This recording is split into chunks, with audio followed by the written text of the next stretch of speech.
Dios le bendiga, hermanos. Una nueva oportunidad que el Señor nos da de poder estar reunidos y le damos gracias a Dios. Este es el día que el Señor ha preparado para nosotros. Así que hoy es miércoles, es un día de normalmente nuestros cultos de oración y hoy también es un día de ayuno y oración. Y queremos presentar este culto para la gloria del Señor. Queremos abrirlo en el nombre del Padre, del Hijo y del Espíritu Santo. Amén. Gracias por acompañarnos, gracias por estar allí. Juntos hacemos el culto para el Señor. Queremos elevar canción, queremos elevar alabanza, queremos cantar de la grandeza y del poder de nuestro Dios. No hay otro como nuestro Señor. Y la canción que vamos a estar escuchando pregunta ¿quién es el Rey de Gloria? Y esta canción sigue preguntando ¿quién es? Hasta que en el coro explota la canción y dice su nombre es Cristo, su nombre es Cristo. El sabio sin medida, dice esta canción. ¿Qué les parece si nos juntamos y adoramos y cantamos al Señor? Le pido a Mariel que nos esté dirigiendo allí desde su casa. Adelante, Mariel. ¿Quién es el Rey de Gloria? Me persigue con su amor. Me asombran sus palabras, susurrando en mi interior. Mi conciencia me recuerda,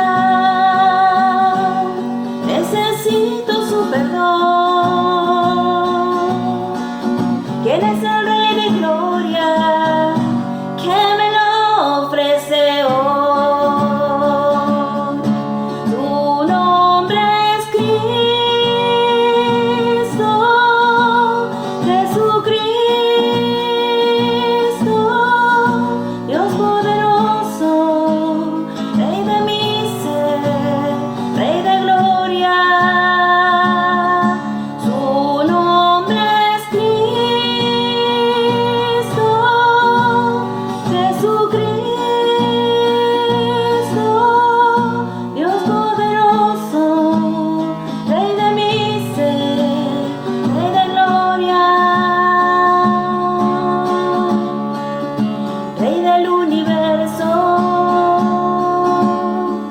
y príncipe de paz,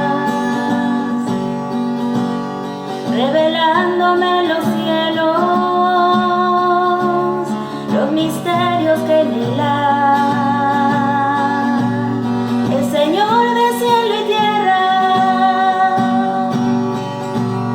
y el único creador.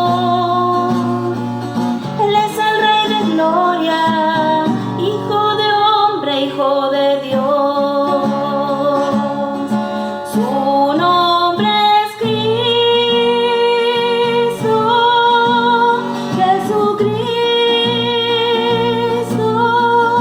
Dios poderoso, Rey de mi ser, Rey de gloria. Su nombre es Cristo, Jesucristo,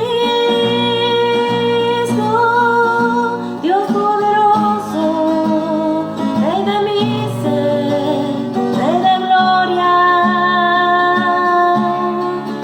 Dios poderoso, Rey de mi ser, Rey de gloria.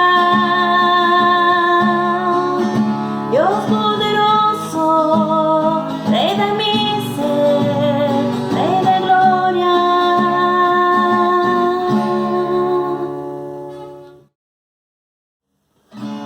Siendo en forma de Dios, Rey de toda la creación, de siervo se vistió, hasta lo sumo se humilló, sufrió la muerte en sumisión, horrenda muerte en una cruz, inmenso amor le hizo descender a servir.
Cristo, hazme un siervo para tu gloria. Tomaré mi cruz, te seguiré, Jesús, hazme un siervo para tu gloria.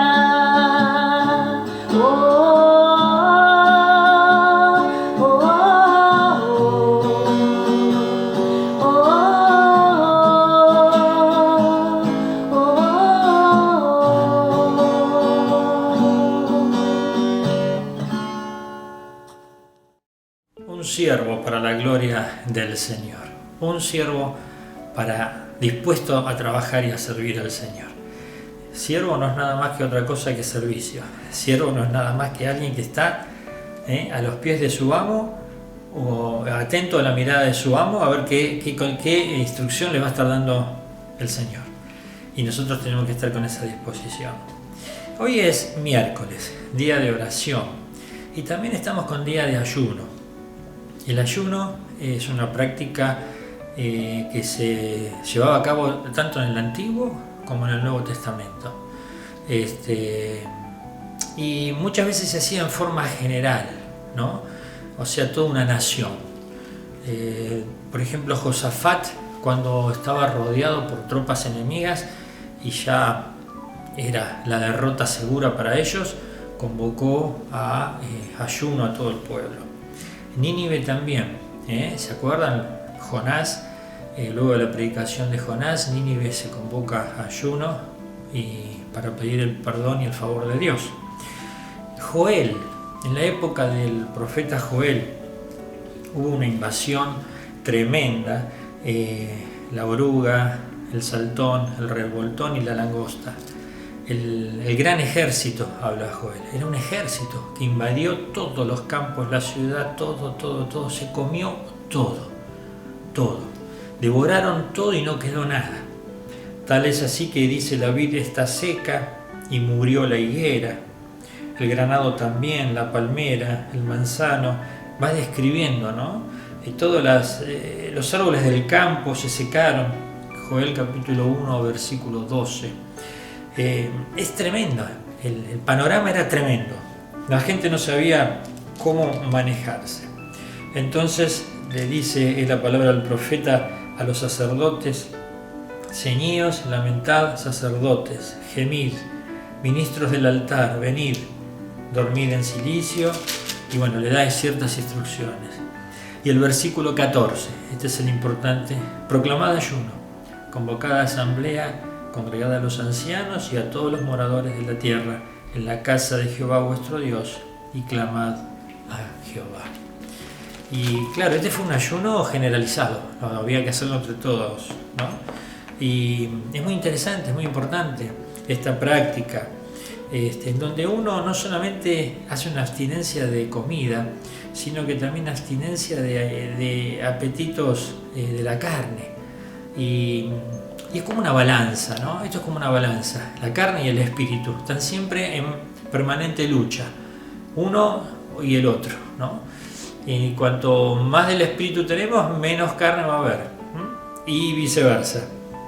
Entonces, es poner un poco el freno a los pensamientos de todas las cosas materiales y orientarnos más y dedicar más el día a cosas espirituales. Cosas espirituales, usted ya lo sabe.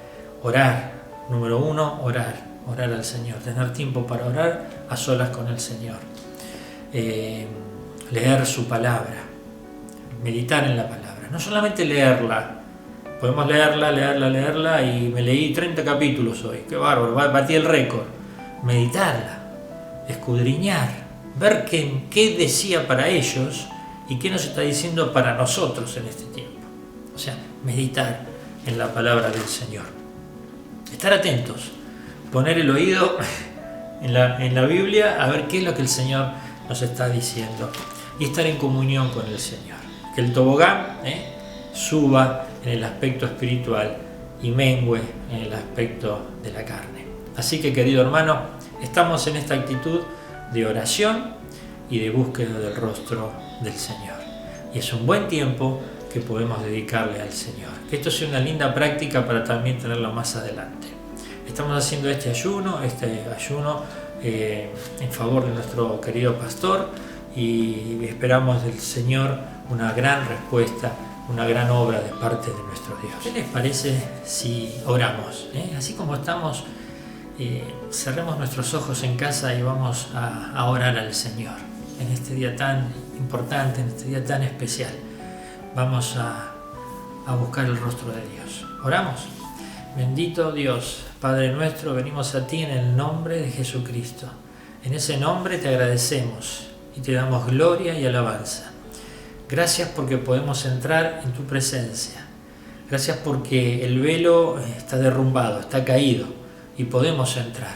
Pero debemos entrar lavados, regenerados por la sangre de Cristo. Y debemos entrar con un espíritu de humildad y de humillación ante nuestro Dios. Y buscar el rostro, buscar el favor de Dios, buscar la guía del Señor. Y pedirte, Señor, que nos perdones, que nos limpies de todos nuestros pecados, faltas, contaminación que tengamos, Señor. Y, Señor amado, que seamos llenos del poder de tu Espíritu Santo para poder caminar en fe en medio de estos tiempos difíciles que nos toca vivir, que la Biblia describe como principio de dolores, donde hay tanta corrupción, tanta maldad, tanto pecado, Señor, alrededor. Pero nosotros somos el pueblo de Dios, somos la luz del mundo y somos la sal de esta tierra. Bendito Dios, acá estamos, con nuestras fallas, con nuestros errores, pero también con nuestra devoción por ti, Señor, y con nuestro agradecimiento a ti por todo lo que tú nos das. Padre, mira en esta hora a tu iglesia, la necesidad que estamos pasando, la necesidad mundial a través de la pandemia, las necesidades de enfermedad también que estamos pasando, Señor, las necesidades de conflictos económicos y economías debilitadas, Señor. Señor, míranos, sabemos que no hay justo desamparado, ni su descendencia que mendigue pan. Y en esta hora también venimos a ti en actitud de oración, a suplicarte, a clamar por los enfermos de tu pueblo, y en especial por nuestro amado y querido pastor Ciro, Señor. Él está en tus manos, Jesús. Tus manos son las que obran poderosamente. Y, Señor, extiende tu mano en el exterior y en el interior de la vida de nuestro hermano. Que tú, Señor, aleluya, hagas algo nuevo, algo glorioso, algo maravilloso, en el nombre poderoso de Jesucristo. Y, Señor, que tengamos a nuestro pastor en poco tiempo recuperado, Señor, fortalecido en el cuerpo, en todo su ser, espíritu, alma y cuerpo, en entera consagración. Y otra vez sirviendo al Maestro, sirviendo al Señor. Gracias te damos porque tú eres nuestra esperanza. Gracias te damos porque tú nos das una nueva oportunidad siempre. Gracias te damos porque tú nos escuchas. En el nombre de Jesús, en el nombre poderoso de Jesús. Amén. Amén y amén. Vamos antes de adorar, a recordarles que estamos ofrendando a través de los medios electrónicos, ya que no nos podemos congregar, no nos podemos reunir en la iglesia. Nos encantaría estar en el culto, nos encantaría poder estar todos juntos otra vez, pero bueno, mientras tanto usamos estos medios electrónicos para poder ofrendar y respaldar la obra del Señor. Así que, hermano, con alegría, con agradecimiento y como un acto también de fe, ofrendamos para la obra del Señor. Vamos a adorar juntos, ¿qué les parece? Le voy a pedir a Santiago, él ya se está preparando allí en su casa y nos va a traer dos hermosos coros. El primero, fíjense lo que dice: poderoso Dios, mi alma clama por ti. ¿Qué les parece? Viene justo este coro. Poderoso Dios, mi alma clama por ti. Adoremos el nombre del Señor. Amén.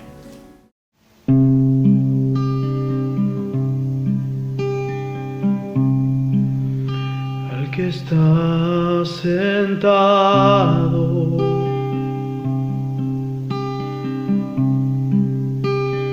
en el trono,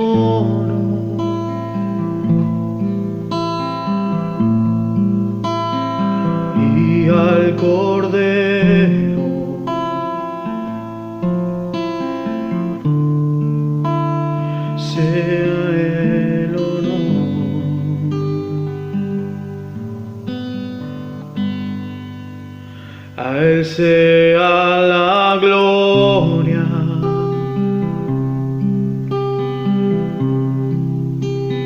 sea la honra,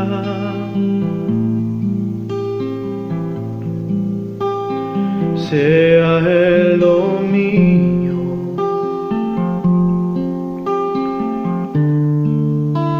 los siglos de los siglos.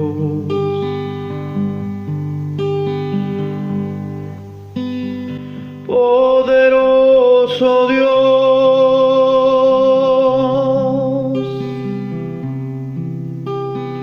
poderoso Dios,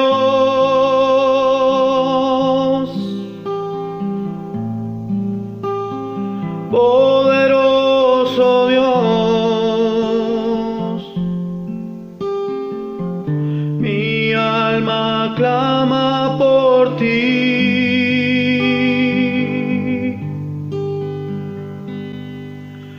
Al que está sentado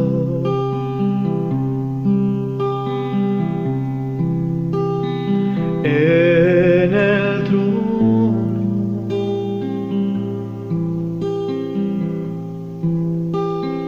y al Cordero,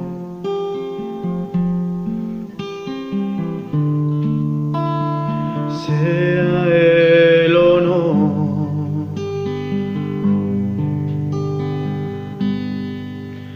A Él sea la gloria,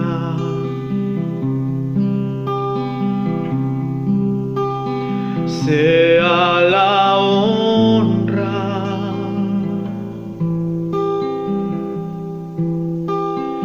sea el dominio,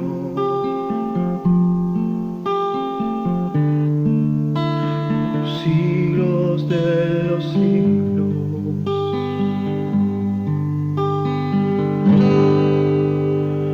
Poderoso Dios,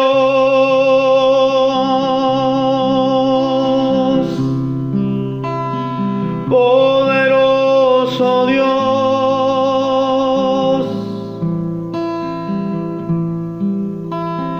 poderoso Dios, mi alma clama por ti.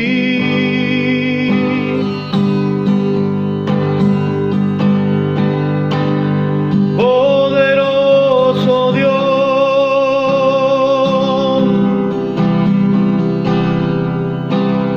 poderoso Dios,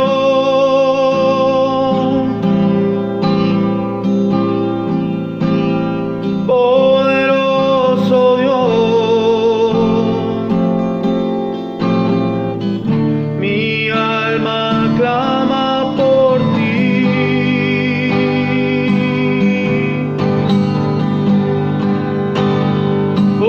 Poderoso Dios,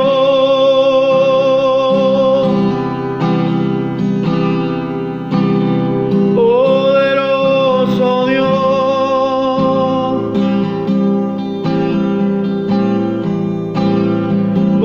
poderoso Dios, mi alma clama por ti.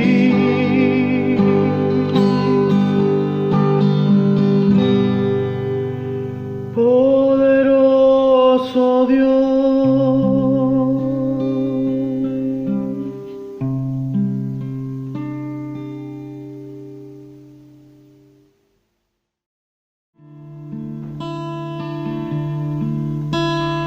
Yo te busco, yo te busco con fuego en mi corazón.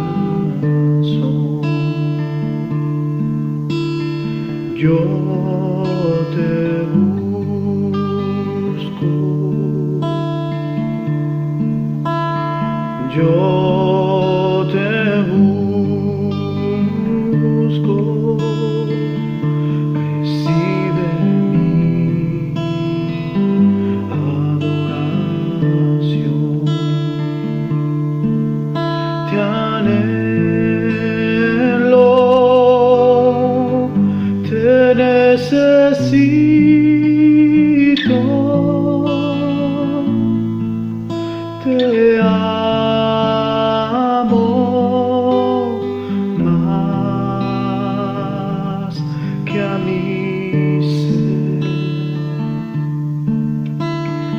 yo te busco,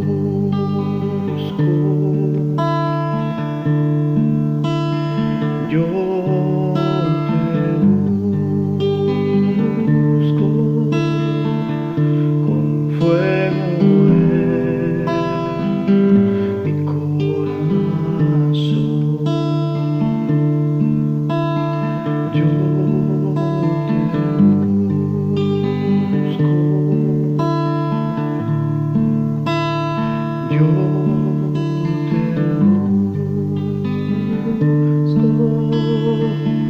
recibe mi adoración,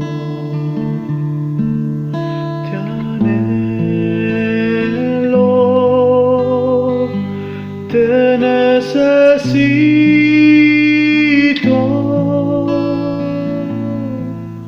te amo más que a mi ser, más que a mi ser, te anhelo, te necesito,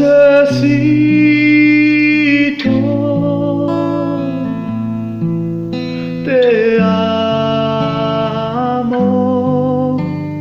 más que a mi ser, más que a mi ser.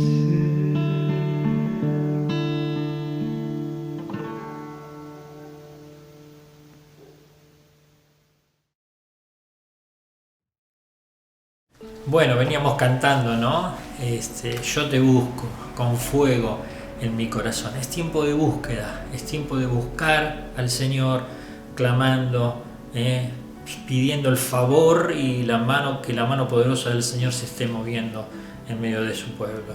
La mano del Señor no se ha cortado, dice la palabra de Dios. Continúa obrando, aunque no lo veamos, el Señor está obrando.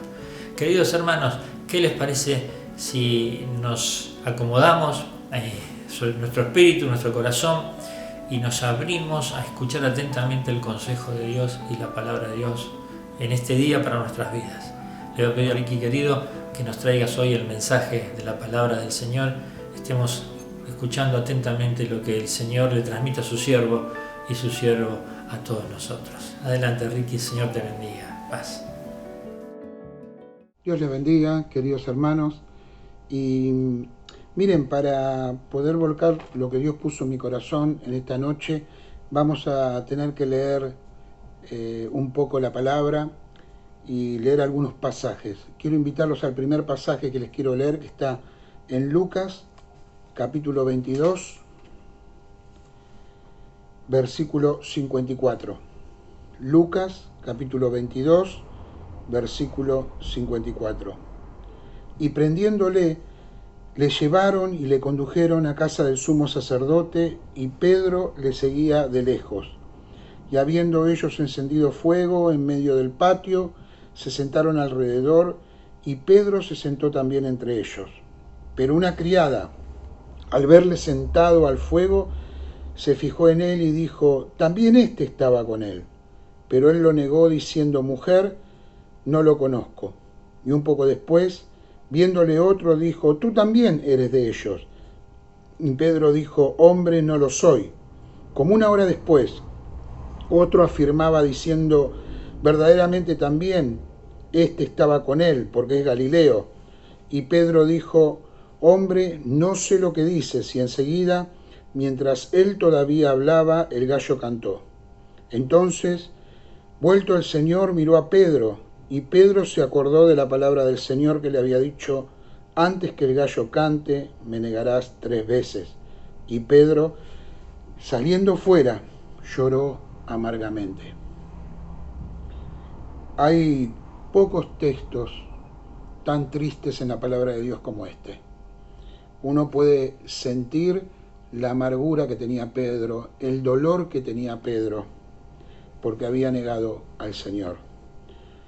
Uno lee ese versículo, el 61, y ve esa mirada entre Pedro y el Señor, sabiendo que él lo había negado. La palabra de Dios dice que él, saliendo afuera, lloró amargamente. Qué tristeza la de Pedro, ¿no? Y qué dolor el de él. Había negado a su Señor. Vamos a seguir leyendo para entrar en contexto un poco de lo que quiero compartir con ustedes. En el Evangelio de Marcos, Marcos capítulo 16. Evangelio de Marcos, capítulo 16, desde el versículo 1. Marcos 16, 1. Dice: cuando pasó el día de reposo, María Magdalena, María la madre de Jacobo y Salomé compraron especias aromáticas para ir a ungirle. Y muy de mañana, el primer día de la semana, vinieron al sepulcro, ya ha salido el sol. Pero decían entre sí: ¿quién nos removerá la piedra de la entrada del sepulcro? Pero cuando miraron, vieron removidas las piedras, que era muy grande. Y cuando entraron en el sepulcro, vieron a un joven sentado al lado derecho, cubierto de una larga ropa blanca, y se espantaron. Mas él les dijo: no os asustéis, buscáis a Jesús Nazareno, el que fue crucificado. Ha resucitado, no está aquí. Mirad el lugar en donde le pusieron. Pero id y decid a sus discípulos y a Pedro que él va delante de vosotros a Galilea, allí le veréis como os dijo. Y ellas se fueron huyendo del sepulcro, porque les habían tomado temblor y espanto. Ni decían a nadie, porque tenían miedo.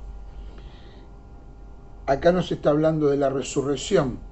Un ángel se encuentra con estas mujeres y el ángel dice una frase que debe haber impactado el corazón de Pedro. Díganle a los discípulos y a Pedro, sumen a Pedro también. Pedro no está desechado. Díganle a él también que yo voy delante de ustedes a Galilea. El ángel había anunciado un mensaje del Señor. Los iba a ver en Galilea. Vamos al último pasaje que les quiero leer como introducción, y está en el Evangelio de Juan. En el Evangelio de Juan, capítulo 21. Juan 21. Desde el versículo 1. Después de esto, Jesús se manifestó otra vez a sus discípulos junto al mar de Tiberias, y se manifestó de esta manera.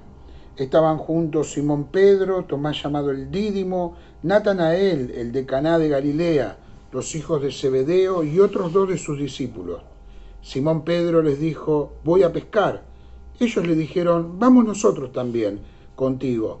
Fueron y entraron en una barca, y aquella noche no pescaron nada. Cuando ya iba amaneciendo, se presentó Jesús en la playa, mas los discípulos no sabían que era Jesús. Y les dijo: hijitos, ¿tenéis algo de comer? Y les respondieron: no. Y él les dijo: echad la red a la derecha de la barca y hallaréis. Entonces la echaron, y ya no la podían sacar por la gran cantidad de peces. Entonces aquel discípulo a quien Jesús amaba dijo a Pedro: es el Señor. Simón Pedro, cuando oyó que era el Señor, se ciñó la ropa porque se había despojado de ella y se echó al mar. Y los otros discípulos vinieron con la barca arrastrando la red de peces, pues no distaban de tierra sino como 200 codos. Al descender a tierra, vieron brasas puestas y un pez encima de ellas y pan. Jesús les dijo: traed de los peces que acabáis de pescar. Subió Simón Pedro y sacó la red a tierra, llena de grandes peces, 153, y aun siendo tantos, la red no se rompió. Les dijo: venid, comed. Y ninguno de los discípulos se atrevía a preguntarle: ¿tú quién eres?, sabiendo que era el Señor.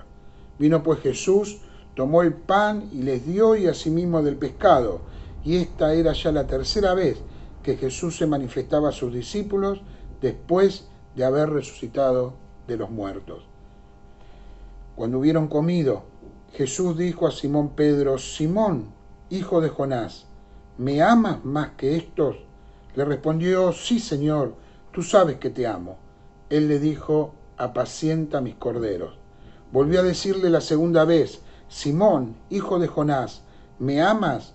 Pedro le respondió, sí, Señor, tú sabes que te amo. Le dijo, pastorea mis ovejas. Le dijo la tercera vez, Simón, hijo de Jonás, ¿me amas? Pedro se entristeció de que le dijese la tercera vez, ¿me amas? Y le respondió, Señor, tú lo sabes todo, tú sabes que te amo. Jesús le dijo, apacienta mis ovejas. De cierto te digo, cuando eras más joven te ceñías e ibas a donde querías, mas cuando ya seas viejo, extenderás tus manos y te ceñirá otro y te llevará a donde no quieras. Esto dijo, dando a entender con qué muerte había de glorificar a Dios. Y dicho esto, añadió, sígueme. Qué hermoso pasaje de la palabra de Dios.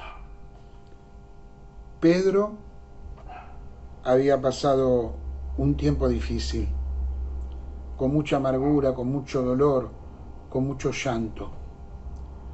Creo que ese llorar amargamente le duró hasta que el ángel le dijo a las mujeres, avísenle a Pedro también.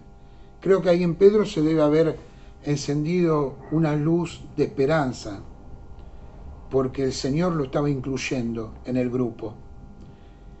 Y cuando él se dio cuenta que el que estaba en la orilla era el Señor, dice la palabra de Dios, que tomó su ropa, se la puso y así nomás, no esperó llegar a la orilla, se tiró, estaban a 100 metros aproximadamente, y vino nadando hasta la orilla para encontrarse con el Señor. Él ya sentía que el Señor iba a perdonarlo, que el Señor iba a restaurarlo. Ya esa frase de díganle a Pedro había hecho algo bueno en su corazón. Hermanos, el ministerio del Señor Jesús terrenal no terminó en la cruz. Él estuvo 40 días con sus discípulos. Y en esos 40 días dice la palabra de Dios que le enseñó el reino de Dios, que los preparó para la gran batalla. Dice que ahí en 1 Corintios, capítulo 15, el apóstol Pablo, inspirado por el Espíritu Santo, dice, además os declaro, hermanos, el evangelio que os he predicado, el cual también recibisteis, en el cual también perseveráis, por el cual, asimismo, si retenéis la palabra que os he predicado, sois salvos si no creísteis en vano.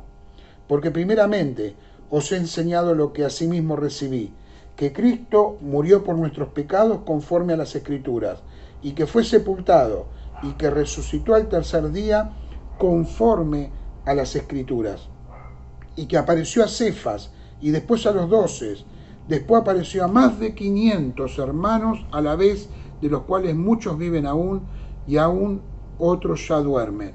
Y después apareció a Jacobo, después a todos los apóstoles. El Señor Jesús durante esos 40 días trabajó con los discípulos. Fue a animar a aquellos en Emaú, animó a Pedro, les enseñó el reino de Dios. Fue un ministerio muy eficaz el que tuvo Jesús en esos 40 días, pero específicamente fue eficaz para la vida de Pedro.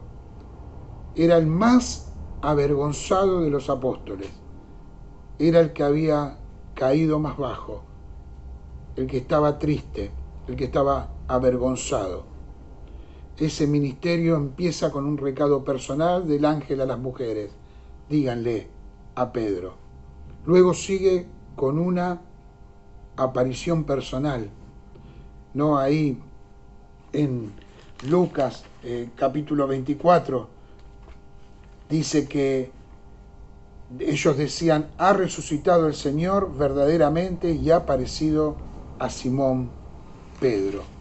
Hermanos, y este ministerio de Jesús con Pedro culmina a orillas del lago, con esa hermosa conversación, donde el Señor le dice, Pedro, ¿me amas? Y ese es el objetivo de esta meditación. Cuando uno mira el diálogo entre Jesús y Pedro, no puede decir menos que es apasionante, ¿no? Pedro hablando con el Señor, y no hay reproches, no hay reproches. Hay una sola pregunta que abarca todo en Pedro. Pedro, ¿me amas? 3 veces. Pedro, ¿me amas? ¿Qué quiere el Señor de nosotros? Nuestro corazón. El Señor en el Antiguo Testamento decía, hijo mío, dame tu corazón.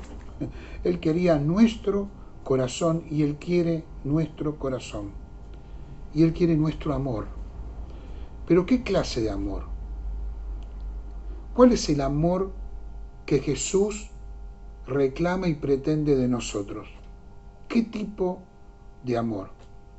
Y quiero que pensemos un poquito en estas cosas en esta noche. ¿Qué tipo de amor reclama el Señor? Fíjense ahí en Juan 21:15, donde hemos leído, volvemos ahí, Juan capítulo 21, versículo 15. El Señor le pregunta, cuando hubieron comido, Simón, hijo de Jonás, ¿me amas más que estos? Y acá tenemos la primera opción sobre cómo tiene que ser el amor de Dios. El primer tópico de cómo debe ser el amor que nosotros tenemos que darle al Señor. Tiene que ser un amor personal, entre Dios y nosotros, entre el Señor y nosotros. Él tiene todo el derecho a pedirlo. La palabra de Dios dice que en 1 Juan que Él nos amó primero. Así que Él tiene derecho a pedirnos nuestro amor. Un amor personal. Fíjese que Jesús no está dirigiendo la pregunta a todos los discípulos. Estaban todos ahí. Pero le está hablando a Pedro. El Señor pide un amor personal. ¿Cómo está nuestra relación con Dios a nivel personal? Él y nosotros. Formamos parte de la iglesia y le agradecemos a Dios por eso. Estamos en los cultos. Antes estábamos todos juntos en un mismo lugar. Hoy estamos por este tiempo reuniéndonos en nuestros hogares por medio de una pantalla. Y adoramos a Dios y cantamos y escuchamos su palabra y oramos. Pero ¿y la relación entre nosotros?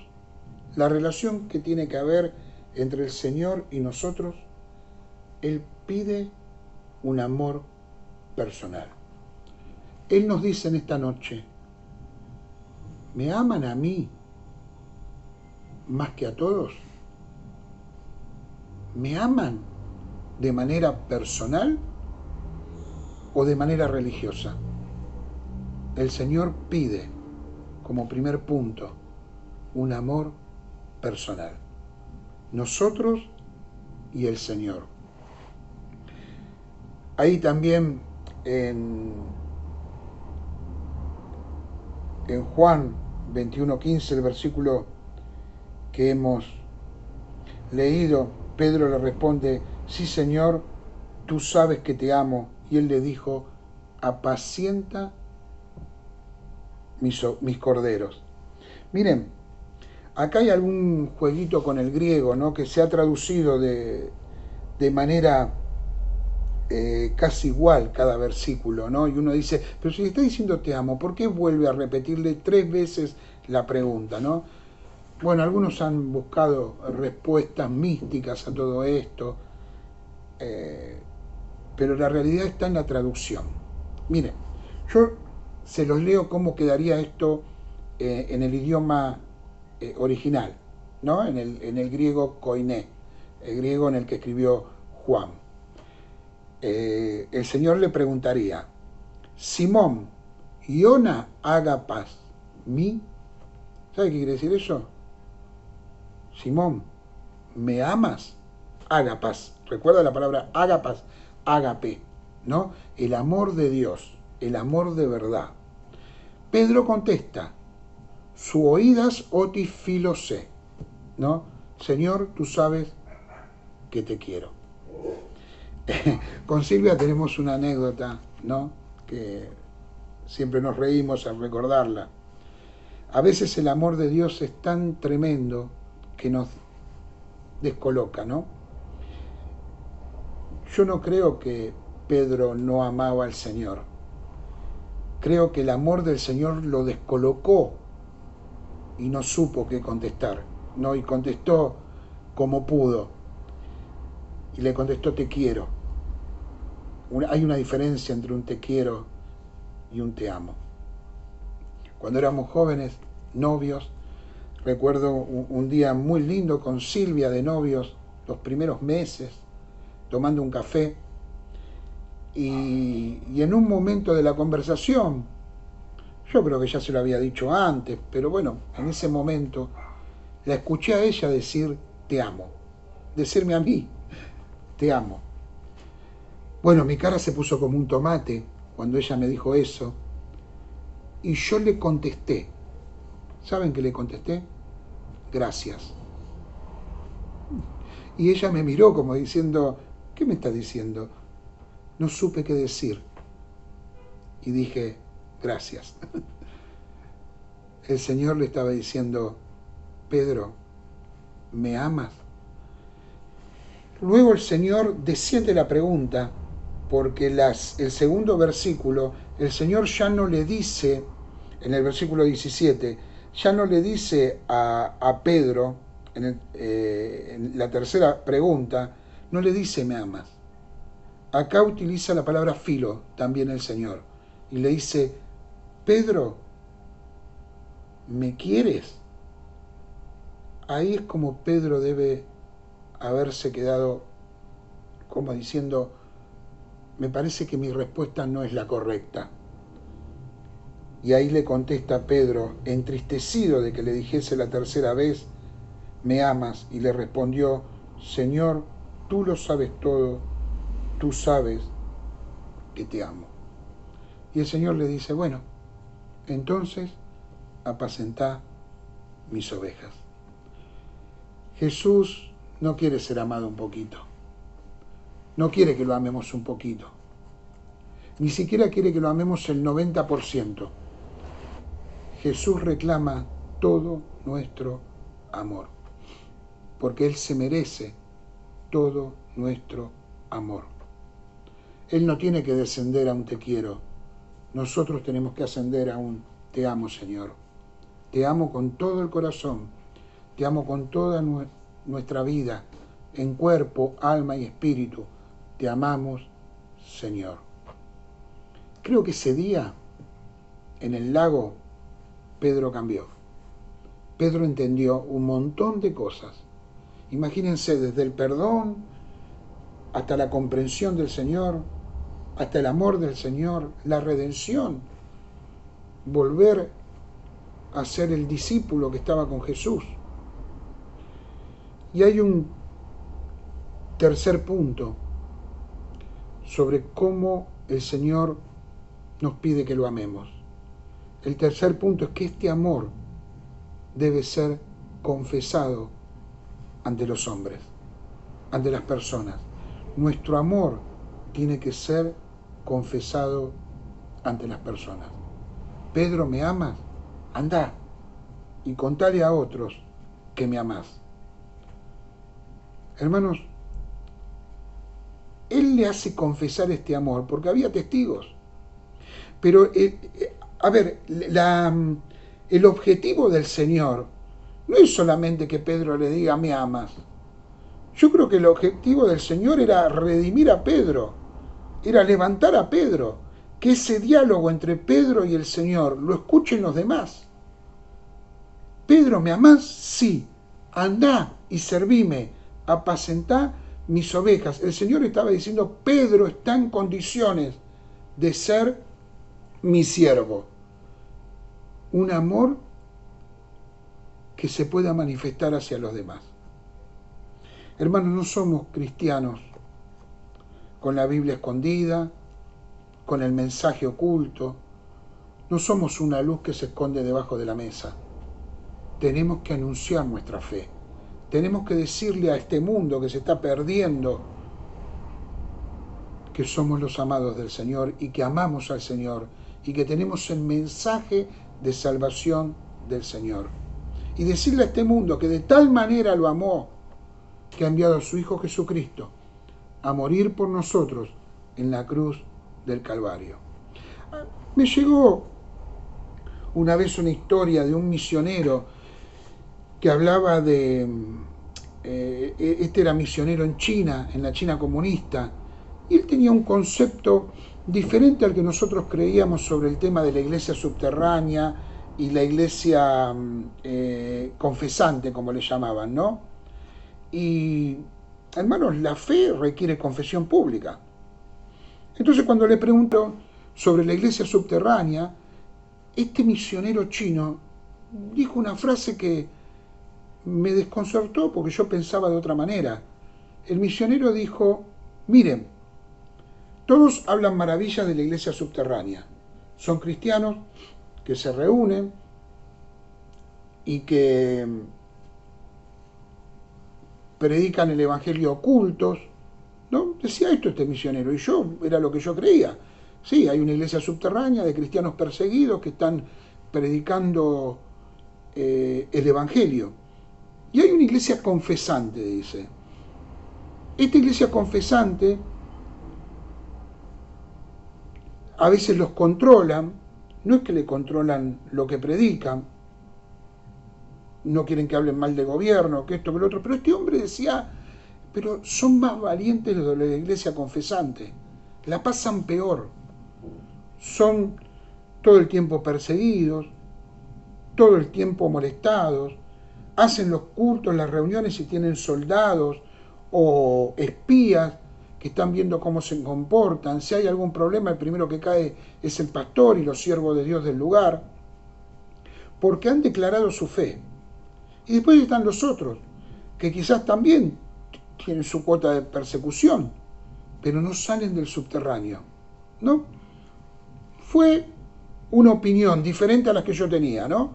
Yo creía que realmente la iglesia subterránea era la iglesia verdadera y que la iglesia confesante era una iglesia más light, pero también sufrió mucho esta iglesia confesante por no negar al Señor, por seguir predicando la palabra. Hermanos, el amor no confesado es un amor incompleto. El amor que no se dice es un amor incompleto. Hermanos, ¿amamos al Señor? ¿Amamos a Dios sobre todas las cosas? Miren que es un mandamiento, es el gran mandamiento. Amar a Dios y amar a nuestro prójimo. Otro punto más que Jesús nos reclama con respecto al amor.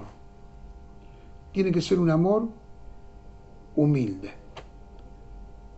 El Señor decía, Señor, ¿me amas más que a otro? Pedro en otro momento hubiera dicho, Señor, ¿cómo me vas a preguntar esto? Yo te amo más que los demás, y aunque los demás te traicionen y se vayan, yo no te voy a abandonar. Pero Pedro ya no podía contestar así. Porque el mismo Pedro que había dicho, aunque todos te dejen, yo voy a seguir, había fracasado.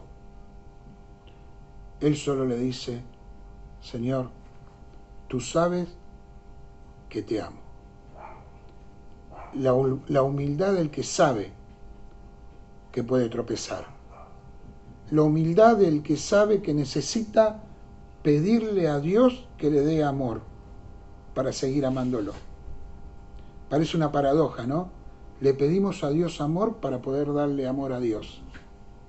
Señor, ayúdanos a amarte cada día más.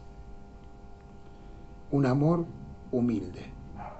Un amor que sabe nuestras debilidades, nuestros defectos, nuestros momentos difíciles, y que le pide al Señor, Señor, ayúdame a que nuestro amor abunde cada día más y más. Pablo oraba por eso, ¿recuerda? Que vuestro amor abunde más y más. ¿Qué otra clase de amor reclama el Señor? Miren, hermanos, si nosotros decimos que lo amamos, debemos servirlo. Si nosotros decimos que amamos a Dios, tiene que haber obras de amor. El Señor le dice, ¿me amas? Bueno, apacientas mis corderos.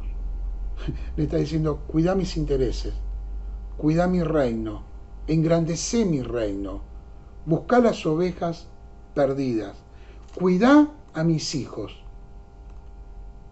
predica la palabra.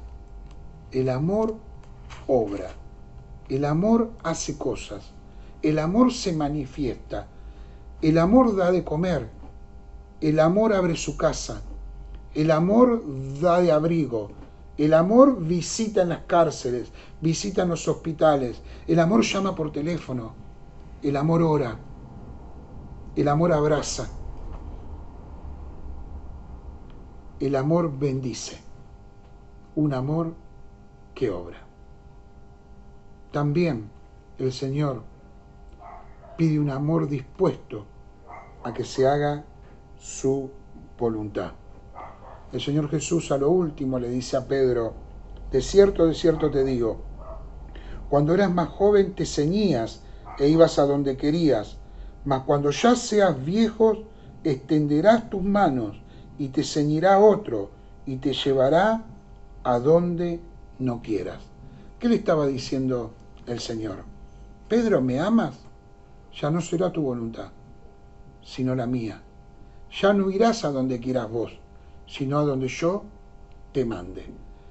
Y ahí le dice que esto se lo dice para dar a entender de qué manera con su muerte habría de glorificar a Dios. Pedro no protestó, ¿se dio cuenta? Pedro no protestó. El Señor le contó, le dijo lo que a él le iba a pasar. Y después le dijo, sígueme. ¿Qué hizo Pedro? Le siguió. Hasta el fin. Hasta la muerte. Hasta el martirio. Un amor dispuesto a que se haga la voluntad del Señor.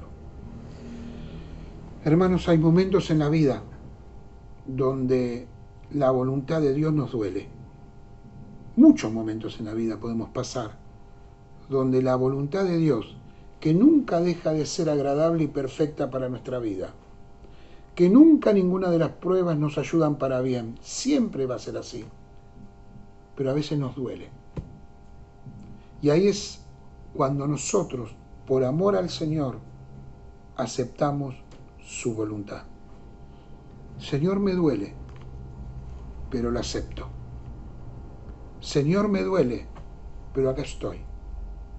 ¿Así se cumple tu propósito? ¿De esta manera yo glorifico al Señor? Sí y amén. Pedro, ¿me amas? Que se haga mi voluntad y no la tuya. El amor tiene que estar dispuesto al sacrificio. El amor tiene que doler. Sería muy fácil que el amor no duela. Sería muy fácil que el amor no sea sacrificado. Fíjese 1 Corintios 13. Pero el amor muchas veces duele. Hay una anécdota que me gusta mucho relatar. Dicen que le sucedió a Hudson Taylor. Hudson Taylor fue un misionero en la China. Él durante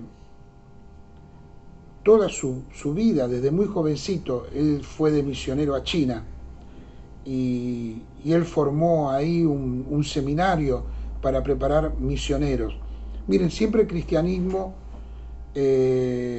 predicó generalmente en la costa de la China y le fue muy duro entrar a la China profunda, que le llamaban.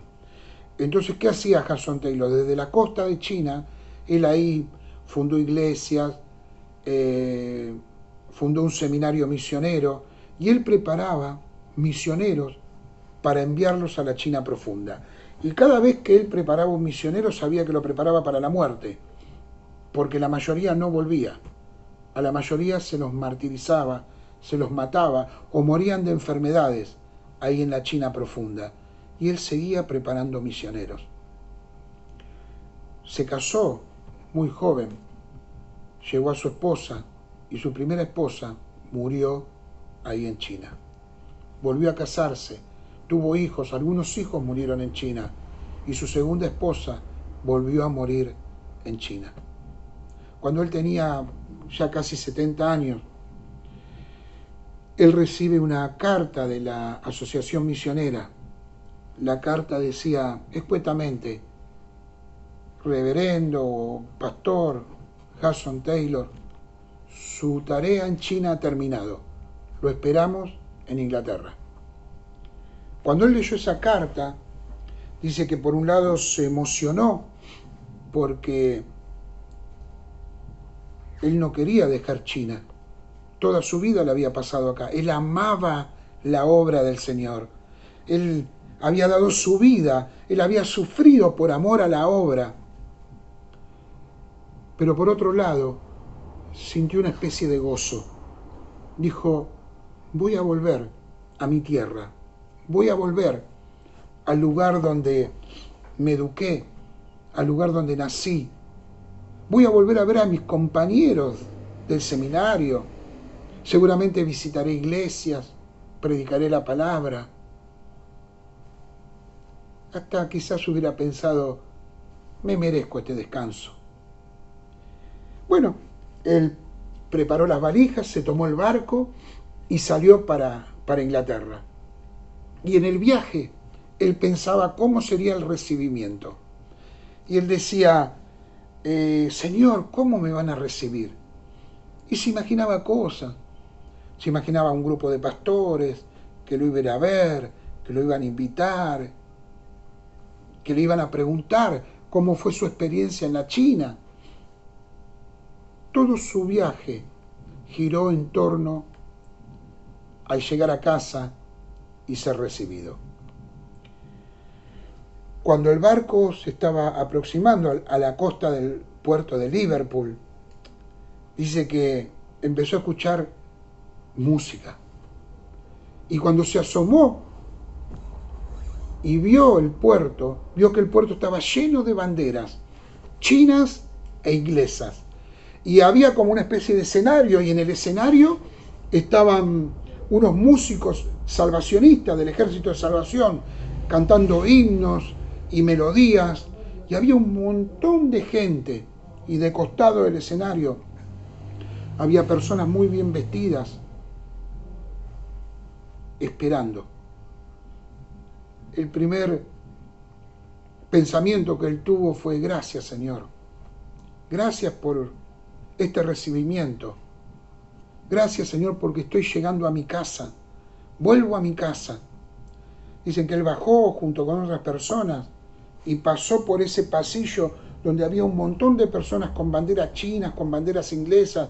Se acercaba al escenario, veía a las personas ahí que estaban esperando, todos vestidos de galera, de traje, pero nadie lo miraba. Y se empezó a extrañar. Dicen: nadie me saluda. Hasta que se acercó una persona y le dijo: por favor, ¿puede correrse un poquito? Y lo corrieron y lo pusieron de costado, junto con la multitud. Cuando él miró para atrás, se dio cuenta de la verdad. El recibimiento no era para él. Era para un político chino que había viajado en el mismo barco. Me imagino la tristeza de Hudson Taylor, un tremendo hombre de Dios, uno de los grandes misioneros de la historia. En un momento dado, mientras él cavilaba entre esos pensamientos, se acercó un niño y le dijo: ¿usted es Hudson Taylor? Sí. Bueno, tiene que ir a esta dirección. Le dieron una dirección, él se tomó un carruaje y fue a la dirección. La dirección era un pequeño hotel. Cuando llegó le dieron una llave, era una habitación. La habitación tenía una cama, una silla y un escritorio. Cuando él llegó ya no pudo más. Cerró la puerta de su habitación, se arrodilló y comenzó a llorar. Y oraba con Dios, enojado, y le decía: Señor, ¿así me reciben? Después de haberte servido tantos años y haber sufrido, no tuve ningún problema con sufrir. Aguanté el dolor, las pérdidas, la ingratitud, pero esto es demasiado, Señor.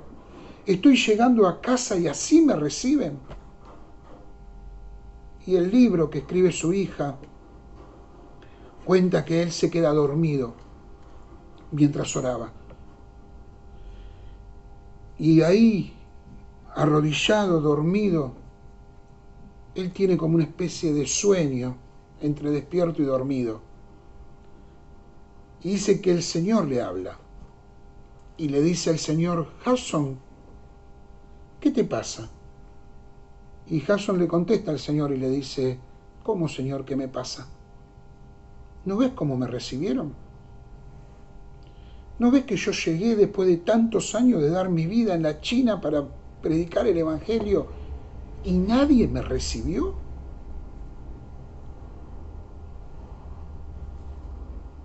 Y el Señor le respondió: Jason, ¿sabes cuál es tu problema? Vos creés que llegaste a casa, pero todavía no llegaste a casa. Porque cuando llegues a casa, no te va a recibir una banda de música, te va a recibir un coro de ángeles. Y no te van a ir a dar la mano políticos o dignatarios. Cuando llegues a casa, el que te va a recibir y el que te va a abrazar voy a ser yo.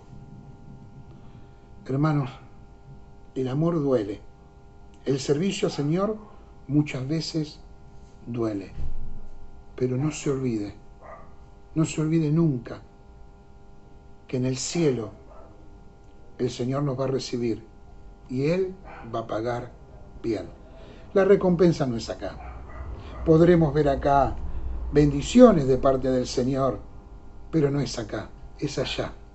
Estaremos para siempre con el Señor y Él nos va a recibir. ¿Se acuerda que nos va a decir?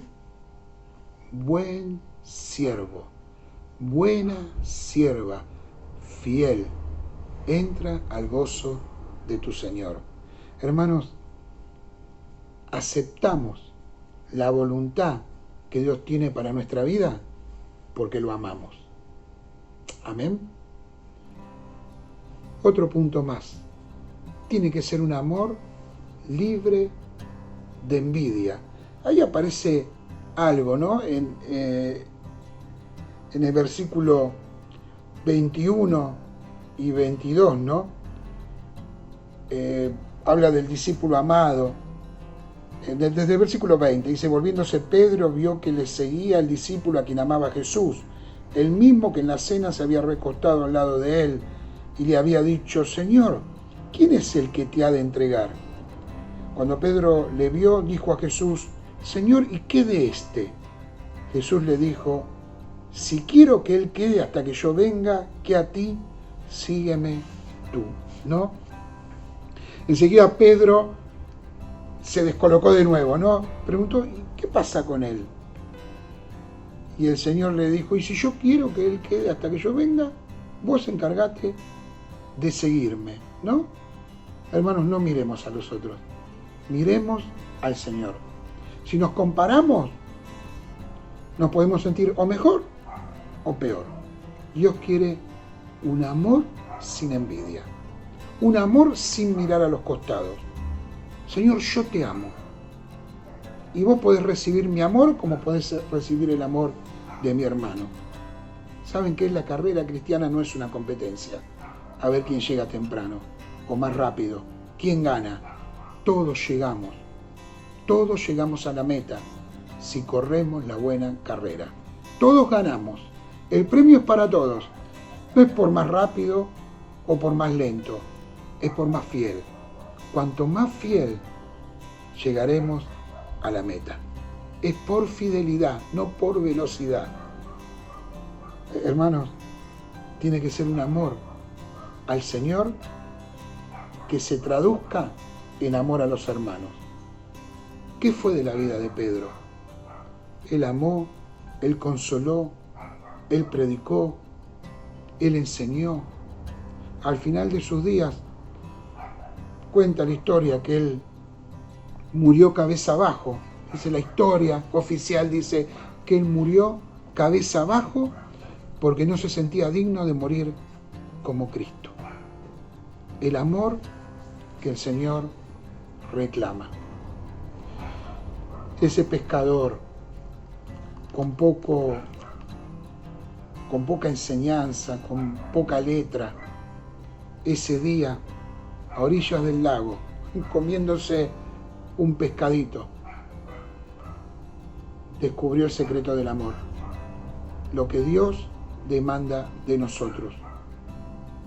¿Y sabe qué? Termino con esto. Si nosotros amamos a Dios con todo nuestro corazón, vamos a amar mejor a los demás. ¿Qué quiero decir con esto? Que si yo amo al Señor con todo mi corazón, voy a amar mejor a mi esposa. Si yo amo a Dios con todo mi corazón, voy a amar mejor a mis hijos. Si yo amo a Dios con todo mi ser, voy a amar mejor a mis hermanos. El amor al Señor se traduce en amor a los demás. Amarás a Dios con todo tu corazón y a tu prójimo como a ti mismo. Y si yo amo a Dios, me voy a amar bien yo también. Hermanos, Dios no quiere un amor chiquito. Dios quiere que lo amemos con todo el corazón. Quizás estás pasando por pruebas y hemos hablado que el amor muchas veces nos va a pasar por valles de sombras o pruebas o luchas. Pero es el amor que vale, es el amor que sirve. ¿Qué te parece si oramos en esta noche y le pedimos al Señor, sobre todo, que nos ayude a amarlo de la mejor manera? A amarlo con todo el corazón. Oramos a Dios. Señor, te damos gracias, Padre, por esta noche. Gracias por mis queridos hermanos, Señor. Gracias porque tu amor, tu bendición está en nosotros. Gracias porque un día nos salvaste, Señor. Nos perdonaste. Gracias, Señor, porque nos acompañas aún en nuestras debilidades, en nuestras luchas. Y, Señor, no reclamas de nosotros eficiencia. No reclamas inteligencia, capacidad, inventiva. Solo pretendes de nosotros amor. Solo pretendes que te amemos y con ese amor vos vas a hacerlo mejor. Porque si amamos, Señor, tú multiplicarás ese amor en personas, multiplicarás ese amor en predicación de tu palabra, multiplicarás ese amor en una vida que valga la pena ser vivida. Señor, ayúdanos a amarte. Ayúdanos a ser pacientes en el amor, a esperar siempre lo mejor. Ayúdanos a no guardar ese amor, sino a darlo a los que están sufriendo y a los que necesitan. Señor, gracias por tu amor. Y queremos decirte con todo nuestro corazón, Señor, tú sabes que te amamos. Y allá vamos, a apacentar ovejas, a cuidar al que sufre, a llevar a nuestra familia a los pies del Señor, a anunciar tu evangelio. Señor, tú sabes que te amamos. En el nombre de Jesús. Amén. Iglesia, que Dios les bendiga. Cómo nos extrañamos, ¿no? Qué tiempos duros para todos nosotros. Pero aún en estos tiempos duros podemos ver el amor de Dios y el plan de Dios para nuestra vida. No te olvides, el Señor te ama y Él requiere, como nos amó primero, que lo amemos a Él. Es la mejor forma de vivir, amando al Señor. Que Dios te bendiga, ya nos vamos a volver a ver.